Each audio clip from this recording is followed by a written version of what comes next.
ولقبته رحمة للعالمين ثم الصلاة والسلام والتحية والإكرام على المبعوث رحمة للعالمين أما بعد فأعوذ بالله من الشيطان الرجيم بسم الله الرحمن الرحيم أذن في الناس بالحج آمنت بالله صدق الله المولانا العظيم أهل سنة وجماعة প্রচলিত প্রথা অনুযায়ী কোরআনের নির্দেশ অনুসারে মুহাম্মদ রাসূলুল্লাহ সাল্লাল্লাহু তাআলা আলাইহি ওয়াসাল্লামের উপরে ভক্তি ভরে অন্তর খুলে মুহাব্বতের সঙ্গে দরুদ শরীফ পাঠ করুন। আল্লাহুম্মা সাল্লি আলা সাইয়্যিদিনা মাওলানা মুহাম্মদ ওয়া আলা আলি সাইয়্যিদিনা ওয়া আলা আলি সাইয়্যিদিনা মাওলানা মুহাম্মদ সাল্লাল্লাহু আলাইহি ওয়াসাল্লাম। সন্ধ্যা থেকে নিয়ে আপনারা এতক্ষণ পর্যন্ত অপেক্ষা করছেন, বসে রয়েছেন। আল্লাহ তাবারক ওয়া তাআলা আমাদের আপনাদের সবার উপস্থিতিকে কবুল করেন। ভূমিকা ছাড়া সরাসরি বক্তব্য শুরু করছি। আল্লাহ তাবারক ওয়া তাআলা কোরআন শরীফের মধ্যে বলেন আযযিন ফিন নাস বিল হজ। হযরত ইব্রাহিম আলাইহিস সালাম আল্লাহ তাবারক ওয়া তাআলার নির্দেশে কাবা শরীফের কাজ কমপ্লিট করেছেন। মাদ্রাসার হযরত যদি কোনো তালেবে ইলমকে হুকুম করেন বাবু এই কাজটা করো, কাজ শেষে আবার জিজ্ঞাসা করবে হুজুর আর কোনো কাজ আছে, তখন হযরত আবার কাজ থাকলে হ্যাঁ বলবেন, নয়তো না বলবেন। তো হযরতে ইব্রাহিম আলাইহিস সালাম বলছেন আল্লাহ তোমার হুকুমে আমি কাবা নির্মাণের কাজ কমপ্লিট করেছি, আর কোনো হুকুম আছে? আল্লাহ পাক বলছেন আযযিন ফিন নাস বিল হজ। ইব্রাহিম শুধু ঘর নির্মাণ করলে হবে না, জগতের মানুষকে দাওয়াত দিয়ে দাও, জগতের মানুষকে দাওয়াত দিয়ে দাও। তো হযরত ইব্রাহিম আলাইহিস সালাম অবস্থার ভাষাতে বলছেন আয় আল্লাহ যে কাবা কি কেবলমাত্র মক্কাবাসী মানুষের জন্য? আল্লাহ বলছেন না। ये काबा केवल की मदिनाबासी मानुषेर जन्नो ना, ये काबा की केवल मात्र आरबबासीर जन्नो ना। तो अल्लाह काबा यदि सबार हबे तो आमी तो कोनो माल्टीमिडियार जुगे नेই বা আমার সামনে মাইক্রোফোন নেই বা আমি কোনো টিভি চ্যানেলে দাঁড়িয়ে নেই যে এট এ টাইম আমার আওয়াজ অল ওভার ওয়ার্ল্ডে পৌঁছে যাবে। আর মানুষের দাওয়াতের আওয়াজ যদি তার কান পর্যন্ত না পৌঁছায় ও কিন্তু আসতে পারবে না। আজ যদি আপনারা আমাকে ফোন না করতেন আমি আসতে পারতাম না। আবার হযরত যদি মনে মনে আমাকে দাওয়াত করতেন আমি তাও আসতে পারতাম না। যতক্ষণ হযরতের আওয়াজ না শুনেছি আমি আসতে পারিনি। তো হযরত ইব্রাহিম বলছেন আল্লাহ আমি দাওয়াত দেব, ওয়ামা ইয়াবলুগু সাউতি, আমার আওয়াজকে পৌঁছাবে। আল্লাহ পাক বলছেন ইব্রাহিম আলাইকাল আযান ওয়া আলাইয়াল বেলাগ, জগৎবাসীকে আমন্ত্রণ জানানো তোমার দায়িত্ব, আর তোমার কণ্ঠস্বরকে মানুষের কান কান পর্যন্ত পৌঁছানো আমি খোদা আমার দায়িত্ব। সুবহানাল্লাহ। তো হাদিসের মধ্যে আসছে লাম্মা ফারাগা ইব্রাহিম মিন বিনাইল বাইত صعد على مقام المرتفع أو على أبي قبعس فأدخل إصبعيه في وضنه وقال يا أيها الناس إن الله تبارك وتعالى بنى بيتا في مكة وكتب عليكم الحج إن حرف وجهه يمينا والشمال شرقا وغرقا। হযরত ইব্রাহিম আলাইহিস সালাম আবু কুবাইস পাহাড়ের চূড়াতে দাঁড়িয়ে বলছেন ও জগৎবাসী নিশ্চয়ই আল্লাহ তাবারক ওয়া তাআলা মক্কা নগরীতে আপন ঘরকে নির্মাণ করেছেন এবং তোমাদের উপরে হজ করাকে ওয়াজিব করে দিয়েছেন, তোমরা চলে এসো হজ করতে। হযরত ইব্রাহিম আলাইহিস সালাম কোথায় দাঁড়ালেন? সামনেকার মাইকটা খুব জোরে হচ্ছে না, কানে লাগছে না আপনাদের? ও না আচ্ছা মানে আমাদের কানে লাগছে অনেকে। আচ্ছা আচ্ছা ঠিক আছে, হয়তো কানে লাগছে, ঠিক আছে আচ্ছা আচ্ছা ঠিক আছে জি আচ্ছা আপনারা শুনতে পাচ্ছেন ঠিকঠাক পিছনে? আচ্ছা ঠিক আছে। তো হযরত ইব্রাহিম আলাইহিস সালাম কোথায় দাঁড়ালেন? আবু কোবায়েস পাহাড়ের চূড়াতে। এখন প্রশ্ন হলো এই, হযরত ইব্রাহিমের দাওয়াতের আওয়াজ কে কে শুনলো, কোথা থেকে শুনলো? তো আল্লাহ রাসূল বলছেন, মান কানা ফি বাতনে উম্মিহা, যে বাচ্চারা মায়ের পেটে ছিল তারা পর্যন্ত ইব্রাহিমের দাওয়াতকে শুনে নিয়েছিল। আল্লাহ রাসূল বলছেন, ওয়ামান কানা ফি আসলাবির রিজাল, যে বাচ্চারা এখনো মায়ের পেটে আসেনি, বাপের পিঠে ছিল, তারা পর্যন্ত ইব্রাহিমের দাওয়াতকে শুনে নিয়েছিল। অন্য রিওয়ায়াতে রাসূল বলছেন, ওয়ামান কানা ফি আলামিল আরওয়াহ, যারা এখনো মায়ের পেট নয়, বাপের পিঠ নয়, আত্মা জগতে আত্মা রূপে ঘোরাঘুরি করছিল, তারা পর্যন্ত ইব্রাহিমের দাওয়াতকে শুনে নিয়েছিল। ও জগৎবাসী, দুনিয়ায় সব কি নবী, সব কি রাসূল? না, কেবলমাত্র 1 লক্ষ অথবা 2,24,000 কমবেশ পয়গম্বর, বাকি আমি আপনি সবাই জেনারেল ক্যাটাগরির মানুষ। তো জেনারেল ক্যাটাগরির মানুষ আমি আপনি যদি মায়ের পেটে থেকে ইব্রাহিমের দাওয়াতকে শুনতে পাই, জগতের গ্রেটেস্ট ম্যান মুহাম্মদ রাসূলুল্লাহ কবরের পেটে থেকে আমাদের দরুদ আর সালামকে শুনতে পাবেন না? আল্লাহ পাকের রাসূল বলছেন, সাল্লু আলাইয়া ইয়াউমাল জুমআতি কাসীরান লিআন্না সালাতাকুম মা'রুদাতুন আলাইয়া। ও জগৎবাসী, তোমরা আমার উপরে বেশি বেশি করে দরুদ আর সালাম পড়ো, তোমাদের দরুদ আর সালামকে আমার কাছে পৌঁছে দেওয়া হয়। আমি জিজ্ঞাসা করছি, আয় মুস্তাফা হাবিব, সারা রাত জেগে কুয়াশাতে শীতের রাতে বসে বসে মেহনতের সঙ্গে দরুদ পড়ছি, তুমি সরাসরি শুনতে সক্ষম নও? ফেরেশতারা নিয়ে গেলে তবে শুনবে, আমাদের দরুদ কি সরাসরি নয়? তো বলছে, শোনো, জিনিস 2 রকমের, এক হয় রিজার্ভেশন, এক চালু। যারা চালু দরুদ পড়ে, মুহাব্বত ছাড়া দরুদ পড়ে, দেখা দেখি দরুদ পড়ে, মুফতি সাহেব দরুদ পড়ছেন আমিও পড়ছি, হযরত পড়ছেন আমিও পড়ছি, বক্তা পড়ছে আমি পড়ছি, মুহাব্বত নেই, জাস্ট দেখা দেখি দরুদ পড়ে, তাদের দরুদগুলোকে ফেলে দেওয়া হয় না, ফেরেশতারা কুড়িয়ে নিয়ে এসে মুহাম্মাদি ডাস্টবিনে দিয়ে দেয়। আর যারা মুহাব্বতের সঙ্গে, জজবার সঙ্গে, ইশকের সঙ্গে, লাভ অফ দি প্রফেটের সঙ্গে দরুদ পড়ে, আমি মুস্তাফা, না জিব্রাইল, না মিকাইল, না আজরাইল, না ইসরাফিল, ইন্নী আসমাউ সালাত আহলে মুহাব্বতি, আরে প্রেমিকদের দরুদকে নিজ কানে শুনে থাকি।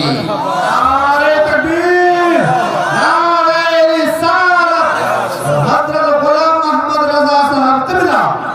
সেই জন্য পাকিস্তানের একজন শায়ের বলছেন, পড়ো দুরুদ পড়ো মোমিনো করিনে সে, হুজুর খুদ হি চলে আয়েঙ্গে মদিনে সে।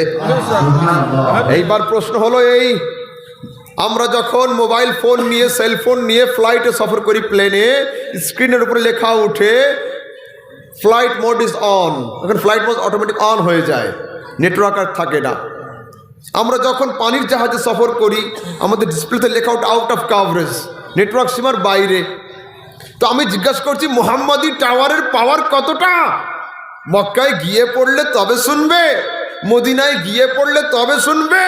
রাসূল বলছেন, শোনো, তোমার মোবাইলের বানানে ওয়ালাকে, আমার বানানে ওয়ালাকে, মোবাইলের বানানে ওয়ালা সৃষ্টি, আমার বানানে ওয়ালা স্রষ্টা। সৃষ্টির লিমিটেশন হয়, লিমিটের মানুষের তৈরি প্রোডাক্টেরও লিমিটেশন হয়। আমার খোদা আনলিমিটেড, খোদাই প্রোডাক্ট মুস্তাফার পাওয়ার আনলিমিটেড। তো রাসূল, এ তো যুক্তি হলো, হাদিস কই?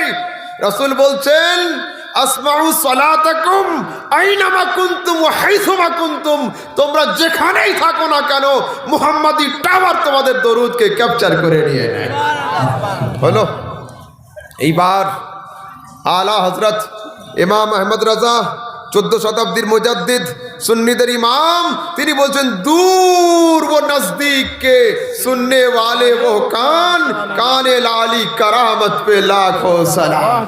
চাই দূর হোক চাই কাছের হোক, মুস্তাফা শুনে থাকেন। এইবার আসুন উদাহরণ দিয়ে একটা, দরুদ সালাম পড়লে কি হবে? একজন লোক, হায়ার এডুকেটেড, বড় অফিসার, প্রত্যেক দিন গাড়িতে করে দিন অফিসে যান, রাস্তার ধারে এক ফকির সাহেব বসে থাকে, ও সবসময় বলে আসসালামু আলাইকুম, কিন্তু অফিসার সাহেবের গাড়ির উইন্ডো খুলে ওয়ালাইকুম আসসালাম বলার সময় হয় না।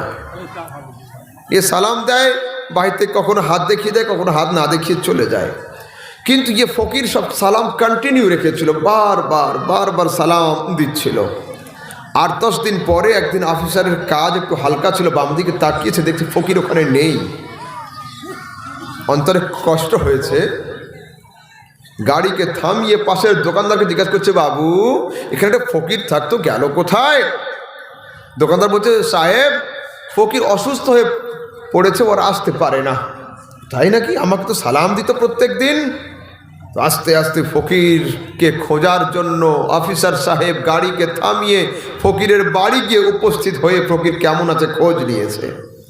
তো ইয়ে অফিসার ফকিরের খোঁজ নিল কখন? ওর সালাম বন্ধ হলো যখন। তো ও জগৎবাসী, এদিকে খেয়াল করো না তোমার ইয়া নবী সালাম আলাইকার উত্তর মুস্তফার মাজার থেকে আসছে কিনা আসছে। এদিকে খেয়াল করো না মুস্তফাই আনসার তোমার কানে পৌঁছচ্ছে কি না পৌঁছচ্ছে। তুমি উঠতে বসতে শুতে জাগতে নত শিরে নির্বিঘ্নে মুস্তফার উপরে কখনো ইয়া নবী সালাম আলাইকা, কখনো মুস্তাফা জানে রহমত পে লাখো সালাম, কখনো সালাতু ওয়া সালামু আলাইকা ইয়া রাসূলুল্লাহ পড়তেই থাকো, পড়তেই থাকো, পড়তেই থাকো। যেদিন আজরাইল তোমার দেহ থেকে রূহকে কবজ করে নেবেন, তোমার সালাম আর মুস্তফার দরবারে পৌঁছবে না। সেদিন আমার মুস্তফা দুইজন ফেরেশতাকে নিয়ে খুঁজতে খুঁজতে তোমার কবরে উপস্থিত হয়ে যাবে। সেদিন মুস্তফা তোমার কবরে উপস্থিত হবেন। ইমামে আহলে সুন্নাত বলছেন, জগতের বিজনেস কখনো বাকিতে হয়, কখনো নগদে হয়। মুস্তফার সঙ্গে বিজনেস করে তো দেখ, বাকি নয়। আরে জান দে দো ওয়াদায়ে দিদার পর নকদ আপনা দাম হো হি জায়েগা। মুস্তফার সঙ্গে প্রেমের বিজনেস তো করে দেখ, বাকি নয়, নগদে মুস্তফা তোর কবরে উপস্থিত হয়ে যাবেন। जान दे दो वादाए दीदार पर नकद अपना दाम हो ही जाएगा। হলো তাহলে হুজুরের শোনা কি শুনছেন? আরো হুজুর সাল্লাল্লাহু আলাইহি সাল্লাম একদিন বড় হয়ে সবার সামনে বলছেন, ও জগৎবাসী, ইন্নী আরাউ মা লা তারাউনা ওয়া আসমাউ মা লা তাসমাউন। আমি যা শুনি তোমরা তা কেউ শোনো না, আমি যা দেখি তোমরা তা কেউ দেখো না। ওনার চাচা হযরত আব্বাস বলছেন, মুস্তাফা প্রশ্ন করব। রাসূল বলছেন, হ্যাঁ জিজ্ঞাসা করো। ওনার চাচা বলছেন, রাআইতুকা ফিল মাহদি তুনাগিয়াল কমর ওয়া তুশিরু ইলাইহি বিসবাইকা ওয়া আশারতা ইলাইহি মালা ওয়া ক্বালা আন-নবী আলাইহিস সালাম, ইন্নী রাআইতুল কমরা উহাদ্দিসুহু ওয়া ইউহাদ্দিসুনি ওয়া ইউলহিনি আনিল বুকাই ওয়া আসমাউ ওয়াজবাতাহু হিনা ইয়াসজুদু তাহতাল আরশ। ওনার চাচা হযরত আব্বাস বলছেন, ইয়া রাসূলুল্লাহ, ছোটবেলায় তুমি দোলনাতে শুয়েছিলে, তোমার দুই হাতে তোমার আম্মা হযরতে আমেনা কাপড় জড়িয়ে রেখে সংসারের কাজে গিয়েছিলেন। তুমি কখনো কাঁদছিলে, কখনো হাসছিলে। তোমার হাত যদি ডান দিকে ঝুঁকে যায়, খোদার চাঁদ ডান দিকে ঝুঁকে যায়। তোমার হাত যদি বাম দিকে যায়, খোদার চাঁদ বাম দিকে ঝুঁকে যায়। এ মুস্তাফা, যেদিকে যেদিকে তোমার হাত যাচ্ছিল, খোদার চাঁদ সেদিকে সেদিকে ঝুঁকে পড়ছিল। সুবহানাল্লাহ। আছেন দুনিয়ার কোনো ব্রিলিয়ান্ট স্টুডেন্ট যে ছোটবেলায় দোলনা শুয়ে শুয়ে কেন কান্না করেছিলেন, কেন হেসেছিলেন, এর কজ বলবেন, এর কারণ বলবেন? না না, আপনি যত বড় বুদ্ধিমান হন না কেন এ কথা বলতে সক্ষম নন যে ছোটবেলায় কেন কান্না করেছিলেন, কেন হেসেছিলেন। কিন্তু দুনিয়ার কোনো হাদিসে জগতের কোনো মানুষ প্রমাণ করতে পারবেন না। রাসূল বলেছেন, লা আদরি ওয়ালা আলাম, আমি জানি না, এই কথা বলেন নাই। রাসূল বলেছেন, ছোটবেলায় আমি কেন কান্না করেছিলাম সেটাও জানি, কেন হাসছিলাম আমি সেটাও জানি। রাসূল বলছেন, ইন্নী রাআইতুল কামারা, আমি চাঁদকে দেখছিলাম, চাঁদ আমার জিয়ারত করছিল। উহাদ্দিসুহু ওয়া ইউহাদ্দিসুনি, আমি চাঁদের সঙ্গে কথা বলছিলাম, চাঁদ আমাকে গল্প শোনাচ্ছিল। ওয়া ইউলহিনি আনিল বুকা, আর আমি মায়ের বিরহে মুস্তাফা কান্না করছিলাম, আকাশের চাঁদ আমার কান্নাতে সান্ত্বনা দিচ্ছিল। এইবার রাসূল বলছেন, ওয়া আসমাউ ওয়াজবাতাহু হিনা ইয়াসজুদু তাহতাল আরশ, সমগ্র রাত্রি ব্যাপী চন্দ্র পরিক্রমা করার পরে যখন অস্ত যায় আরশে ইলাহির চৌকাঠেতে সেজদা করে, আমি নবী চাঁদের সেজদা করার খট আওয়াজটা পর্যন্ত শুনতে পাই। হলো তো মানুষ যখন ছোট থাকে তখন শক্তি বেশি থাকে না, যখন বড় হয় তো শক্তি বাড়ে। আমি যখন ছোট ছিলাম একরকম শক্তি ছিল, এখন 28-29 বছর বয়স, এখন শক্তি বেশি আমার। তো রাসূল তো দোলনাতে শুয়ে শুয়ে চাঁদের সেজদা করার খট আওয়াজ আর সেই ইলাহির চৌকাঠেতে হতো সেটা শুনতে পারতেন। তো যে নবী দোলনায় শুয়ে চাঁদের সেজদার খট আওয়াজকে শুনতে সক্ষম, সেই নবী আজ কবরের পেটে থেকে আমাদের সালাম দরুদকে শুনতে কি অক্ষম? মোটেই নয়। হলো, বাস এই সাবজেক্টকে এইখানে রাখুন, শোনা শুনি দেখা দেখিতে আসুন। আবার ছোট আয়াত ধরি, এর আগে আযিন ফিন নাস বিল হজ হলো, এবার ছোট আয়াত ধরি একটা।